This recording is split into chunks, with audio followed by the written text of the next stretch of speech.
Hello दोस्तों, कैसे हो आप सब। उम्मीद है बहुत अच्छे होंगे। दोस्तों, आज की वीडियो में हम बात करेंगे भारत के राष्ट्रीय प्रतीकों के बारे में। दोस्तों, भारत के राष्ट्रीय प्रतीक बहुत ही इम्पोर्टेंट टॉपिक है। इसके मैं बहुत ही महत्वपूर्ण प्रश्न लेकर आया हूँ। वीडियो पर अंत तक बने रहना। चलिए वीडियो शुरू करते हैं। देखिए, भारत के राष्ट्रीय प्रतीकों में सबसे पहला क्वेश्चन है हमारा, निम्नलिखित में से किस पशु को भारत के राष्ट्रीय प्रतीकों में स्थान नहीं मिला है। ऑप्शन ए सांड, बी ऊंट, सी घोड़ा, डी सिंह। तो इसका क्या होगा सही आंसर बताइए।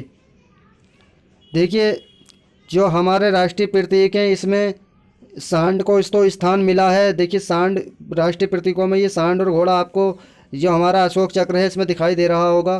देखिए, शेर भी है, सिंह है, ये यहाँ पर सिंह दिखाई दे रहे होंगे ऊपर। और दोस्तों, यहाँ पर नीचे सत्यमेव जयते लिखा हुआ है।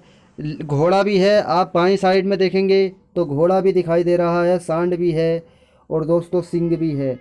और पर क्या किसको स्थान नहीं मिला है? ऊँट को स्थान नहीं मिला है।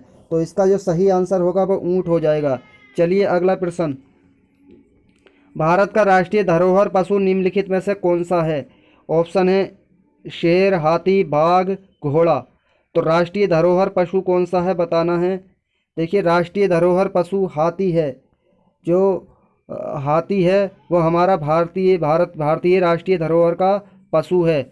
चलिए अगला प्रश्न, स्वतंत्र भारत के राष्ट्रीय ध्वज का डिजाइन निम्नलिखित में से किसने बनाया था। महात्मा गांधी, बंकिम चंद्र चटर्जी, रविंद्रनाथ टैगोर, पिंगाली वेंकैया। तो क्या होगा इसका सही आंसर? इसका आंसर होगा option number D, Pingali Venkaiah. देखिए दोस्तों, ये पिंगाली वेंकैया है, आपको चित्र में दिखाई दे रहा होगा। पिंगाली वेंकैया ने भारतीय राष्ट्रीय ध्वज का डिजाइन तैयार किया था। आरआरबी एनटीपीसी आरआरबी में पूछा हुआ 2016 में क्वेश्चन है। चलिए प्रश्न नंबर 4 देखते हैं। भारत के राष्ट्रीय गीत के रचयिता हैं। 2016 में आरआरबी में पूछा हुआ प्रश्न है। राष्ट्रीय गीत के रचयिता बताने हैं कौन है। तो कौन है राष्ट्रीय गीत के रचयिता? Bankim Chandra Chatterjee. Option number B इसका सही आंसर हो जाएगा। और ये है इनकी फ़ोटो बंकिम चंद्र चटर्जी की। तो दोस्तों, चलिए अगला प्रश्न देखते हैं। प्रश्न नंबर 5, अब कौन सा कैलेंडर विश्व भर में सर्वमान्य है। जो कौन सा कैलेंडर है वो जो विश्व भर में सर्वमान्य है। ऑप्शन है आपके जूलियन, शक, रोमन या ग्रेगोरियन। तो क्या है जो जो विश्व भर में सर्वमान्य है, कौन सा है? Gregorian calendar. Option number D इसका सही आंसर हो जाएगा।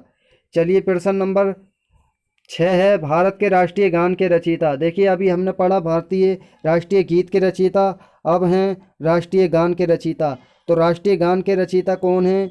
Option number B. यदि आपने चुना option number B Rabindranath Tagore तो बिल्कुल सही है। Option number B Rabindranath Tagore सही आंसर हो जाएगा, क्योंकि भारत के राष्ट्रीय गान के रचयिता श्री रविंद्रनाथ टैगोर जी हैं। ये उनकी फ़ोटो है, आपको दिखाई दे रही होगी दोस्तों।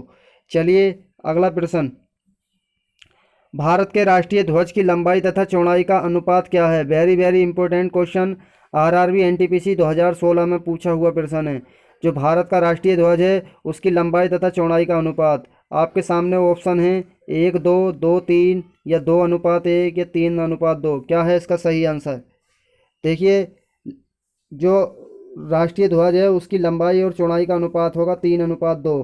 अगर लंबाई 3 है तो चौड़ाई 2 होनी चाहिए। यानी अगर लंबाई 2 मीटर है तो चौड़ाई उसकी लंबाई अगर 3 मीटर है तो चौड़ाई उसकी 2 मीटर होनी चाहिए। और अगर लंबाई उसकी 3 सेंटीमीटर है तो चौड़ाई उसकी 2 सेंटीमीटर होना चाहिए। यानी इसका क्या मतलब हुआ कि 3:2 में राष्ट्रीय ध्वज की लंबाई तथा चौड़ाई का अनुपात होता है।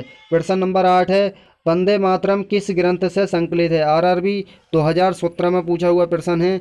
वंदे मातरम किस ग्रंथ से संकलित है बताना है। मुंडकोपनिषद, भारत भारती, कठोपनिषद या आनंद मठ से।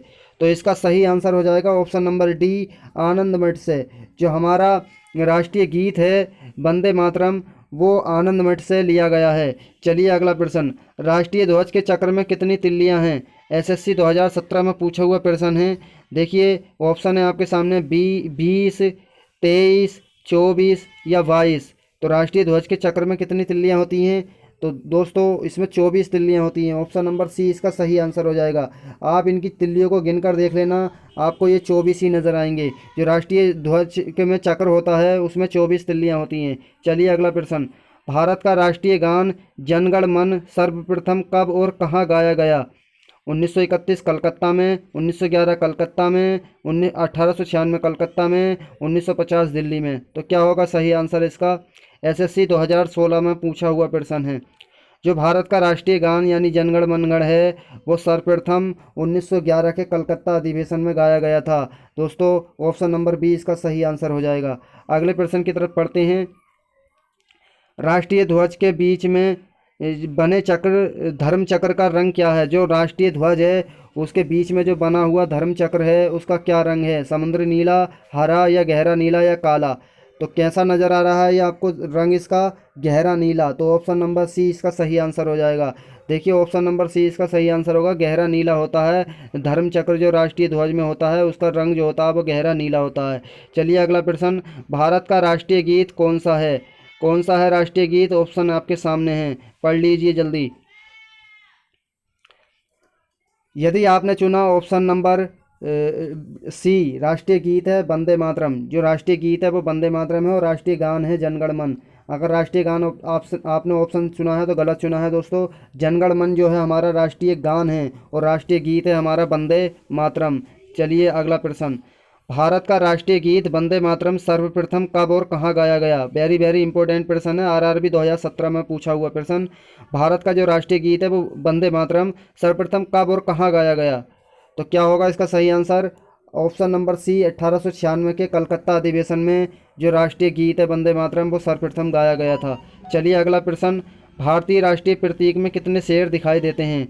एनसीईआरटी बेस्ड क्वेश्चन है, बहुत इंपॉर्टेंट क्वेश्चन है। जो राष्ट्रीय प्रतीक है उसमें कितने जो शेर हैं जो दिखाई देते हैं? तो दोस्तों कितने शेर दिखाई दे रहे हैं आपको इस टाइम? 3 शेर दिखाई दे रहे हैं ना, तो इसका सही आंसर भी 3 ही हो जाएगा, क्योंकि जो राष्ट्रीय प्रतीक है अशोक चक्र उसमें 3 शेर दिखाई देते हैं। अगला प्रश्न है।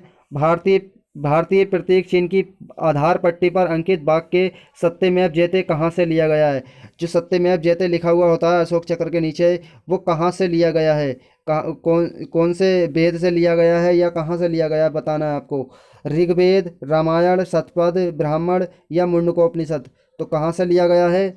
ये उपनिषद मुंडकोपनिषद से लिया गया है। सत्यमेव जयते कहाँ से लिया गया है? मुंडकोपनिषद से लिया गया है। चलिए अगला प्रश्न। भारत का राष्ट्रीय आदर्श वाक्य क्या है? सत्यमेव जयते, वंदे मातरम, जय जवान जय किसान या जय हिंद? तो भारत का जो राष्ट्रीय आदर्श वाक्य है वो क्या है? आरआरबी एनटीपीसी 2016 में पूछा हुआ प्रश्न है, बहुत ही महत्वपूर्ण प्रश्न है। जो राष्ट्रीय आदर्श वाक्य है वो क्या है हमारा? सत्यमेव जयते। ऑप्शन नंबर ए हो जाएगा इसका सही आंसर। सत्यमेव जयते हमारा राष्ट्रीय आदर्श वाक्य है। प्रश्न नंबर 17 है। भारत का राष्ट्रीय पंचांग किस पर आधारित है? जो भारत का राष्ट्रीय पंचांग है वो किस पर आधारित है बताना है। शक संवत, विक्रम संवत, हिजरी संवत, कग्रे गोरियन संवत? तो किस संवत पर आधारित है? ऑप्शन नंबर ए इसका सही आंसर हो जाएगा, शक संवत। जो हमारा राष्ट्रीय पंचांग है यानी कैलेंडर वो किस संवत पर आधारित है? शक संवत पर आधारित है। ऑप्शन नंबर ए इसका सही आंसर हो जाएगा। दोस्तों ये थी आज की वीडियो जिसमें हमने राष्ट्रीय प्रतीक, भारतीय राष्ट्रीय प्रतीक से संबंधित प्रश्न किए। बहुत ही महत्वपूर्ण प्रश्न हैं, आने वाली परीक्षाओं में अत्यंत ही महत्वपूर्ण प्रश्न है, इसलिए इस वीडियो को अच्छे से तैयार कर लें। दोस्तों मैं इस चैनल पर ऐसे ही इम्पोर्टेंट क्वेश्चन की वीडियो लाता रहता हूं, इसलिए चैनल को ज़रूर सब्सक्राइब कर लें और हमारे टेलीग्राम चैनल से भी जुड़ जाइए जिसका लिंक डिस्क्रिप्शन में दिया हुआ है। दोस्तों इस टेलीग्राम चैनल पर ही मैं इसकी पीडीएफ अपलोड कर दूंगा। मिलेंगे आपको ऐसी ही अगली वीडियो में, तब तक के लिए आप अपना ख्याल रखिए। Thank you so much. जय हिंद, जय भारत।